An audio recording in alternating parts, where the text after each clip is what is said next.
गुड़ी पड़वा भारत के महाराष्ट्र राज्य में मनाया जाने वाला एक हिंदू त्योहार है। यह हिंदू चंद्र कैलेंडर की शुरुआत का प्रतीक है और आमतौर पर अप्रैल की शुरुआत में मनाया जाता है। गुड़ी शब्द का अर्थ एक औपचारिक खंभा है जिसे दुपट्टे से सजाया जाता है और नीम के पत्तों और आम की टहनियों से सजाया जाता है, जिसे त्योहार को चिन्हित करने के लिए लोगों के घरों के बाहर खड़ा किया जाता है। गुड़ी पड़वा को महत्वपूर्ण माने जाने वाले मुख्य कारणों में से एक यह है कि इसे एक नए युग की शुरुआत के रूप में देखा जाता है। त्योहार हिंदू चंद्र कैलेंडर की शुरुआत का प्रतीक है, जिसका उपयोग महत्वपूर्ण धार्मिक त्योहारों और अन्य घटनाओं की गणना के लिए किया जाता है। ऐसा माना जाता है कि इस दिन ब्रह्मांड का निर्माण हुआ था और दुनिया के पहले राजा राम राक्षस राज रावण को हराकर अयोध्या लौटे थे। गुड़ी पड़वा को महत्वपूर्ण माने जाने वाले कारणों में से एक यह भी है कि यह सामाजिक समारोह और पारिवारिक पुनर्मिलन का समय है।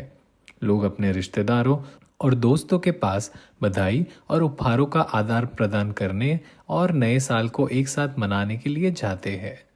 पारंपरिक भोजन और मिठाइयाँ तैयार की जाती है और बांटी जाती है। विशेष प्रार्थनाएं और अनुष्ठान भी किए जाते हैं। धार्मिक परंपराओं के संदर्भ में गुड़ी पड़वा आध्यात्मिक प्रतिबिंब और भक्ति का समय है। कई हिंदू गुड़ी पड़वा के दिन उपवास रखते हैं और प्रार्थना करने और नए साल के आशीर्वाद लेने के लिए मंदिरों में जाते हैं।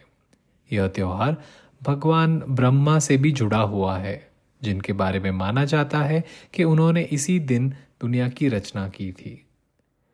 धार्मिक और सांस्कृतिक परंपराओं के अलावा गुड़ी पड़वा कृषि फसल का जश्न मनाने का भी समय है।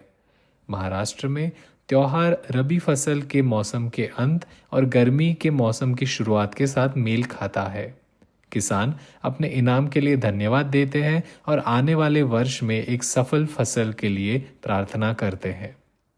सांस्कृतिक परंपराओं के संदर्भ में गुड़ी पड़वा एक समृद्ध और विविध त्योहार है, जो महाराष्ट्र की जीवन संस्कृति की झलक पेश करता है।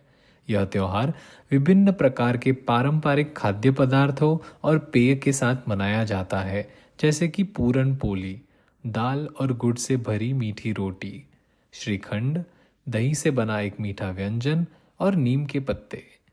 गुड़ी पड़वा से जुड़ा संगीत और नृत्य भी उत्सव का एक महत्वपूर्ण हिस्सा है, जिसमें पारंपरिक गीत और नृत्य शैली का प्रदर्शन किया जाता है। गुड़ी पड़वा से जुड़ी सबसे महत्वपूर्ण रस्मों से एक है नए साल के लिए संकल्प लेने की प्रथा। इसे अतीत को भुलाकर नए सिरे से शुरुआत करने, आने वाले वर्ष के लिए नए लक्ष्यों और आकांक्षाओं को निर्धारित करने के अवसर के रूप में देखा जाता है। बहुत से लोग अपने संकल्पों की एक सूची बनाते हैं और इसे एक विशेष पुस्तक या फोल्डर में रखते हैं, जिसे पूरे वर्ष संदर्भित और मॉनिटर किया जाता है।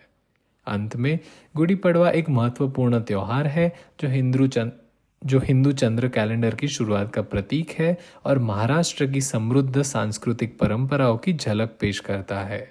यह सामाजिक समारोह, पारिवारिक पुनर्मिलन और पारंपरिक खाद्य पदार्थों और गतिविधियों का आनंद लेने का समय है। त्योहार नए सिरे से शुरू करने और आने वाली वर्ष की चुनौतियों और अवसरों को आशावाद और दृढ़ संकल्प के साथ अपनाने के विचार को बढ़ावा देता है।